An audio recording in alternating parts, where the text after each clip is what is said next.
عربوں کی ایک عادت ہے، جب بھی وہ کسی کی تعریف کرتے ہیں نا تو ایک جملہ کہتے ہیں لا نزکی علی اللہ احدا، کہ ہم اللہ کے خلاف کسی کا تزکیہ نہیں کرتے، یعنی اللہ پہ الزام لگا کے یا ہم اللہ سے آگے نکلنے کی کوشش نہیں کرتے.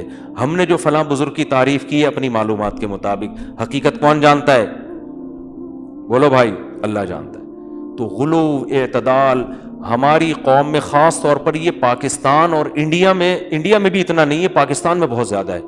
تعریف میں مبالغہ بھی اور مخالفت میں بھی اعتدال بولتے کیوں نہیں. کسی کی مخالف، مولانا طارق جمیل صاحب کا حشر کیا ہے آپ دیکھو یار، کیا حشر کیا. خود کورونا میں مبتلا ہو گئے، جب انہوں نے پچھلے سال یہ ریکارڈ کروایا کہ کرونا بیماری ہے، دعا کروائی، کتنے لوگوں نے ان کا مذاق اڑایا کہ یہ گورنمنٹ، معاذ اللہ گورنمنٹ کے پٹھو ہیں، حکومت کے کہنے پر کرونا کر رہے ہیں. آج ان کی حالت دیکھیں بیچاروں کی، کتنا اس بیماری میں خود مبتلا ہوئے. تو ان تمام لوگوں کو معافی مانگنی چاہیے نا کہ حضرت واقعی یہ تو ایک حقیقت ہے، ہم تو مذاق سمجھ رہے تھے، یہ تو آپ خود ہو گئے، میں خود مبتلا ہوا ہوں اس میں، کتنے لوگ. لیکن کس قدر اس وقت میں دیکھتا تھا کمنٹس پڑھتا، مجھے تو رونا آتا تھا. ایک دفعہ میں باقاعدہ رویا ہوں آنسوؤں سے کہ یار ایک کی اتنی خدمات ہیں، ایک عالم کی پوری جوانی قال اللہ قال رسول بیان کرنے میں لگ گئی، ہزاروں لوگوں کو توبہ کی توفیق ملی. آپ کرونا کی بیس پہ ان کو برا بلا کہہ رہے ہو کہ حکومت کے پٹھو اور حکومت کے لالچی اور جو ہے نا بادشاہوں کے درباروں میں جانے والے درباری ملا، یہ سب چیزیں لوگ لکھ رہے ہوتے ہیں.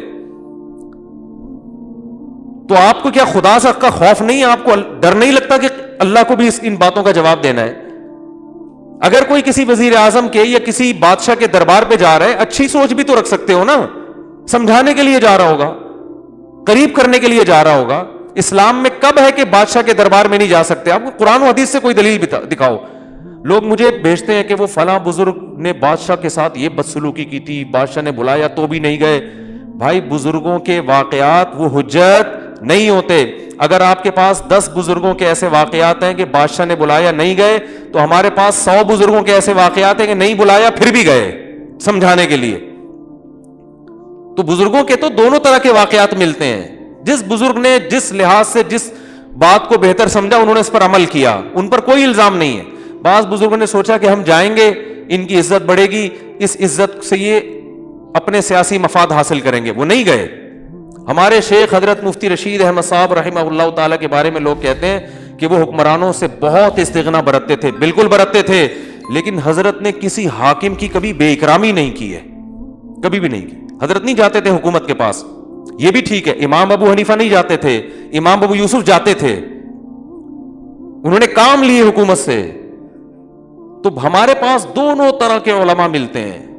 بہت سے ایسے ہیں جنہوں نے استغنا کیا، نہیں جانا، بہت سے ایسے جو گئے اور انہوں نے محبت سے حکمرانوں کو قریب کر کے ان سے خیر کے بہت سارے کام لیے. انہوں نے کہا ان کی مخالفت سے کچھ بھی فائدہ نہیں ہوگا. اور آپ تاریخ اٹھا کے دیکھو، جو علماء محبت سے حکمرانوں کے پاس جا کے ان کو سمجھایا ہے نا، ان سے دنیا میں بڑے بڑے انقلاب آئے ہیں اور اللہ نے بڑا کام لیا ہے. جنہوں نے استغنا برتا، ہم ان کی بھی اچھی تعویل کرتے ہیں، ان کی نیت اچھی تھی، لیکن ان سے بڑا کام نہیں ہوا کوئی. بس یہ تو امپریشن گیا کہ علماء میں استغنا ہوتا ہے، لیکن کوئی بڑا کام نہیں اللہ نے ان سے لیا. بار بار میں مثال دیتا ہوں اپنے بیان میں کہ اکبر بادشاہ جو بالکل ملحد ہو چکا تھا، مجدد الثانی رحمت اللہ علیہ اکبر بادشاہ کے دربار میں خود گئے ہیں، بادشاہوں کو قریب کیا، شہزادوں کو قریب کیا، شہزادے کو یہاں تک بولا. اس وقت بہت سے علماء نے ان کی بھی مخالفت کی مجدد الثانی رحمت اللہ علیہ کی کہ یار یہ بادشاہوں کے پاس جا رہے ہیں، شہزادوں کے پاس جا رہے ہیں. وہ یہ کہتے تھے دیکھو ہم بغاوت نہیں کر سکتے، ان سے حکومت نہیں چھین سکتے، ہمارے پاس طاقت نہیں ہے، حکمران یہی ہیں.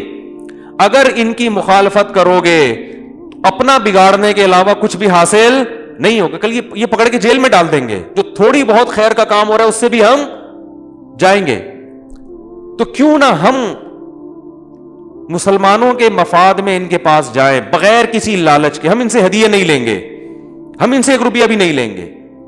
تو کیوں نہ ہم پورے ہندوستان کو، اکبر بادشاہ تو وہ بادشاہ تھا جس نے ایک نیا دین بنا دیا تھا.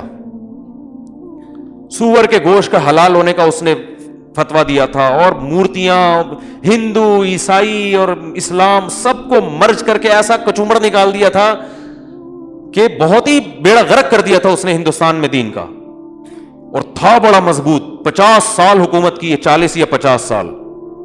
تو بہت سے علماء نے اس پہ فتوے دینا شروع کیے کہ یہ کافر ہو گیا, یہ مرتد ہو گیا, یہ اس کا نکاح ٹوٹ گیا. بہت سے علماء نے, وہ بھی ٹھیک ہے, حق پرست علماء تھے, لیکن جلال الدین اکبر رحمۃ اللہ نے, وہ مجدد الافسانی رحمۃ اللہ نے فرمایا کہ یہ فتوے دینے سے کام نہیں چلے گا. کل مولانا طارق جمیل صاحب کا میں نے کلپ دیکھا, جنید جمشید کو کیسے دین پہ لائے وہ بڑا زبردست. میں نے بہت لوگوں کو دی کہ 6 سال لگے جنید جمشید کو, 2 دفعہ داڑھی کٹا چکا تھا وہ. تو بہت سے لوگ کہہ رہے تھے یہ منافق ہے, 2 نمبر ہے. انہوں نے کہا بھائی ہم فتوا دینے کے لیے نہیں ہے, منافق کون ہے, 2 نمبر کون ہے, ہم دائی ہیں, ہمارا کام ہے لے کر آنا. 2 دفعہ توبہ توڑ دی ہے. تبلیغ میں 4 مہینے لگا کے جنید جمشید نے اتنی بڑی داڑھی رکھی, اتنا مولانا نے اس کو محبت دی, راتیں اس کے ساتھ گزاری, جیسے ہی گھر گیا دوبارہ کلین شیف. ٹھیک ہے نا, دوبارہ کیا. اب بہت سے لوگوں نے کہا بندہ ہی منافق ہے, اس کو تو چھوڑ دو, داڑھی رکھ کے کٹاتا ہے. مولانا نے نہیں چھوڑا. مولانا, وہ جنید جمشید کوئی وزیر اعظم تھا یا کوئی قوم کا وڈیرا تھا؟ مولانا طارق جمیل صاحب نے نہیں چھوڑا. فرمایا نہیں بھائی, ٹھیکیدار ہم تھوڑی ہیں, وہ تو اللہ نے جو بدلہ لینا ہوگا وہ اللہ لے گا. ہمارا کام ہے ادعو الی سبیل ربک بالحکمت والموعظۃ الحسنہ, اپنے رب کی طرف حکمت کے ساتھ لوگوں کو بلاؤ. تو ہم تو دائی ہیں بھائی, بلانے والے لوگ ہیں, بھگانے والے تھوڑی ہیں. پہلے اپنی پوزیشن تو انسان دیکھے کہ میں ہوں کیا. اگر آپ پولیس میں ہیں, ٹھیک ہے نا, آپ علاقے کے ایس ایچ او ہیں, آپ کی ذمہ داریاں کچھ اور ہیں. ایس ایچ او چور کو 4 مہینے کے لیے نہیں بھیجے گا. ایک صاحب نے مجھے کہا تبلیغ والوں کے پاس ایک چور گیا, بجائے پولیس کے حوالے کرنے کے 4 مہینے کے لیے بھیج دیا اس کو انہوں نے. میں نے کہا اس لیے 4 مہینے کے لیے بھیجا کہ تاکہ یہ چوری چھوڑ دے, کیونکہ وہ رائے گیا ہے, وہ تھانے نہیں گیا. آئی بات, وہ کہاں گیا ہے؟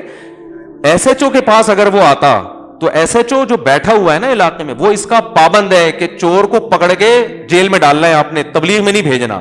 تو اگر ایس ایچ او یہ کام کرتا تو میں اعتراض کرتا کہ وہ اپنی تنخواہ کو حلال نہیں کر رہا, وہ حرام کر رہا ہے. اس کی ذمہ داری ہے چور کو پکڑ کے کہاں بھیجے, جیل میں ڈالے, کیس چلے اس کے اوپر. تبلیغ والے دائی ہیں, وہ تھانے دار نہیں ہے. ان کا یہ کام ہے کہ بھائی کتنا بڑا مجرم ہو, 100 انسانوں کا قاتل ہو, آپ کا کام اس کی اصلاح کی کوشش ہے. یہ کیس چلانا ہی آپ کا کام نہیں ہے. صحیح ہے بخاری, صحیح ہے مسلم کی حدیث ہے کہ بنی اسرائیل میں ایک شخص نے 99 انسانوں کو قتل کیا, اور وہ گیا, صحیح بخاری مسلم کی حدیث ہے کہ وہ گیا, اس نے لوگوں سے پوچھا کہ میں نے بہت سارے, مجھے کسی عالم کا پتہ بتاؤ, میں اس سے مسئلہ پوچھنا چاہتا ہوں. لوگوں یہ نہیں کہا میں نے 99 کو قتل کیا, لوگ پڑھ کے اندر کر دیتے اس کو. اس نے کہا بھائی مجھے کوئی عالم کا پتہ بتاؤ. حدیث میں آتا ہے فضل اللہ علی راہبن, لوگوں نے عالم کے بجائے راہب, جو صوفی ٹائپ کے ہوتے ہیں نا, عبادت گزار, کیونکہ لوگوں کو عقیدت ان سے زیادہ ہوتی ہے, علماء سے کم ہوتی ہے. لوگ کہتے ہیں علماء تو ٹماٹر بھی خرید رہے ہیں, شادیاں بھی کر رہے ہیں, بچے بھی پیدا ہو رہے ہیں, اور ادھر بھی جا رہے ہیں, کبھی بائک پہ جا رہے ہیں کبھی. اور یہ جو صوفی ٹائپ کے ہوتے ہیں یہ ہر وقت مراقبہ سینٹر, جو صحیح صوفی ہیں ان کی بات نہیں کر رہا میں, صحیح صوفیوں کی بات نہیں کر رہا. تو جو عام طور پر جن سے لوگ متاثر ہوتے ہیں نا, عامی لوگ, وہ تو اسی ٹائپ کے صوفی, بس چادر لے کے بیٹھے ہوئے اور ہلا ہی نہیں آ رہا ان سے. پولیس آ کے حضرت کو اٹھاتی ہے, ورنہ اٹھ ہی نہیں سکتے یہ. تو جو بدعتی ٹائپ کے صوفی ہوتے ہیں, مراقبے سینٹر, نیلی روشنی پیلی روشنی, ان چکروں میں گھمایا ہوا ہے لوگوں کو کہ نیلی روشنی کا مراقبہ ہو رہا ہے تو گلابی روشنی کا مراقبہ ہو رہا ہے, پتہ نہیں کیا کیا ہو رہا ہے. تو وہ چلا گیا راہب کے پاس, اور راہب سے کہنے لگا کہ میں نے 99 انسانوں کو قتل کیا ہے, کیا میری توبہ قبول ہوگی؟ راہب نے کہا 99 کی بھی کبھی توبہ قبول ہوتی ہے, 1 2 3 4 5 6 ہوتے تو کوئی بات نہیں, 99 کو یہ بھائی نہیں ہوگی. اس نے کہا جب نہیں ہوگی تو سینچری پوری کروں میں. اس نے کہا چلو اس کو بھی مارو, 100 پورے کر دیے. لیکن اس کے دل میں ایک جذبہ تھا کہ بھائی میرے لیے جنت میں جانے کا کوئی آپشن ہے تو میں بھی اس طرف آؤں, میں بھی دین کی طرف آؤں. اب وہ تو ہونا تھا جو ہو گیا نا. جنید جمشید نے 2 دفعہ داڑھی کاٹے, 20 دفعہ کاٹے, وہ تو اس کا کام ہے نا. پھر بھی اللہ نے موت سے پہلے توبہ کا راستہ کھولا ہوا ہے. جب اللہ نے کھولا ہوا ہے تو کوئی بھی اس کو بند نہیں کر سکتا, کوئی بھی نہیں بند کر سکتا, نہ کوئی مفتی بند کر سکتا ہے, نہ کوئی عالم بند کر سکتا ہے. تو جب اللہ نے راستہ، تو وہ پھر اس نے لوگوں سے پوچھا کہ کسی عالم کا پتہ بتاؤ، تو لوگوں نے، حدیث میں آتا ہے فدل علی رجل عالمین، لوگوں نے عالم کا پتہ بتایا. اس سے علماء کی فضیلت پتہ چلتی ہے، عالم نے کیسا بہترین گائیڈ کیا. تو حدیث میں آتا ہے فَأَتَاهُ فَقَالَ إِنَّهُ قَتَلَ مِئَةَ نَفْسٍ فَهَلْ لَهُ مِن تَوْبَةٍ، میں نے 100 انسانوں کو قتل کیا ہے، کیا میری توبہ قبول ہوگی؟ اب جو لوگ یہ کہتے ہیں نا تبلیغ والے، چور کو بھی اور قاتل کو بھی تبلیغ میں بھیج دیتے ہیں، پولیس کے حوالے نہیں کرتے، ان کا اس حدیث میں جواب ہے. ان عالم کو چاہیے تھا فوراً تھانے فون کرتا، 100 بندوں کا قاتل موسٹ وانٹڈ جن کی اتنی FIR کٹی ہوئی ہیں میرے پاس ہے، آ جاؤ. کیا خیال ہے؟ کرنا چاہیے تھا نا. نا نا نا نا، ان کو یہ الاؤ نہیں تھا. ایک آدمی خود چل کے آیا ہے، توبہ کے ارادے سے اپنی اصلاح کرنا چاہتا ہے. ابھی پولیس کو نہیں فون کریں گے آپ، ابھی اس کو توبہ کا طریقہ بتائیں گے. بھائی یہ آپشن ہے. باقی پولیس جانو، تم جانو، جن بندوں کو تم نے مارا ہے ان کے لواحقین جانے، وہ تمہارا ایڈک ہے. ہاں وہ تمہارے جس کو مارا ہے اس کا کوئی چاچا ماموں مل جائے تمہیں پکڑ لے تو وہ تمہارا ایڈک ہے، پھر میں چھڑوانے نہیں آؤں گا. تو ان عالم نے کیا فرمایا، نام من یحول بینہ وبین التوبہ، کیوں نہیں توبہ قبول ہوگی بھائی؟ کس نے کہہ دیا؟ کیسا اپریشیٹ کیا جا رہا ہے اس. یہ ہے داعی، یعنی وہ عالم مسئلہ بھی بتا رہے ہیں اور دین کی دعوت بھی دے رہے ہیں. صرف فتویٰ نہیں دے رہے کہ تو نے چونکہ 100 آدمیوں کو قتل کیا ہے، یا تو یہ فتویٰ دیتے تو جائے گا ہی جہنم میں، اور 1-2 کے بعد آ جاتا نا، اب 100 کے بعد آ رہا ہے. یہ بھی فتویٰ نہیں دیا کہ ہاں تیری توبہ قبول ہوگی. بس اس فتوے پر اکتفا نہیں کیا، فتوے کے ساتھ ساتھ اس کو گائیڈ کیا ہے، دین کی دعوت دی ہے، اس کو طریقہ بتایا ہے کہ بھائی تو ایسا کر، تو 100 انسانوں کو قتل تو کر چکا ہے، لیکن تو اگر توبہ کر لے گا نا تو توبہ تجھ سے دوبارہ ٹوٹے گی، پھر کوئی پیسے کی لالچ دے گا، بندہ مار دے گا. تو اس لیے ایسا کرو، انطلق الی ارض کذا وکذا، فلاں علاقے میں جاؤ، فإن بها اناسا یعبدون اللہ، وہاں کچھ نیک لوگ رہتے ہیں جو اللہ کی عبادت کرتے ہیں، فاعبد اللہ معہم، تم بھی وہاں رہ کر اللہ والوں کے ساتھ رہو، ولا ترجع الی ارضک فإنها ارض سوء، اس زمین کی طرف واپس لوٹ کے مت آنا، یہ برے لوگوں کی زمین ہے، یہاں رہ کر تم دوبارہ بگڑ جاؤ گے. کتنا اچھا گائیڈ کر رہے ہیں نا اس کو. تو جنید جمشید کو بھی اسی طرح سے انہوں نے گائیڈ کیا، بھائی 2 دفعہ داڑھی کٹائی ہو، 10 دفعہ کٹائی ہو، ہم نے اس کو اچھا ماحول دینا ہے. وہ فرماتے ہیں میں نے اس کو مسجد میں سلایا، کو اپنے ساتھ دوبارہ نکالا، 4 مہینے کے بعد داڑھی کٹا کے وہ واپس گلوکار بن گیا. تو پھر وہ تو آ نہیں رہا تھا، فرمائے میں نے اپنے خرچ ان کی ٹکٹ کرا دی. جنید جمشید نا شرمندگی کی وجہ سے مولانا سے ملنا نہیں چاہ رہا تھا کہ میں دوسری دفعہ داڑھی کٹائی ہے، کیا آپ بولیں گے اتنی بڑی داڑھی رکھ کے کاٹ دی. تو مولانا کہتے ہیں کہ میں نے اس کا ٹکٹ خود کرایا، تو نہیں ملنا چاہ رہا، میں تو ملوں گا بھائی، تو میری جو ذمہ داری ہے وہ میں پوری. بولتے کیوں نہیں، کیا ہو گیا، میں کروں گا. وہ اس کو شرم آ رہی تھی، کہا نہیں بھائی ٹکٹ کرا دیا، آ جاؤ. تو آ گیا. پھر اس پہ دوبارہ سے تبلیغ والے مسالے لے کے بیٹھے ہوئے ہوتے ہیں دوبارہ سے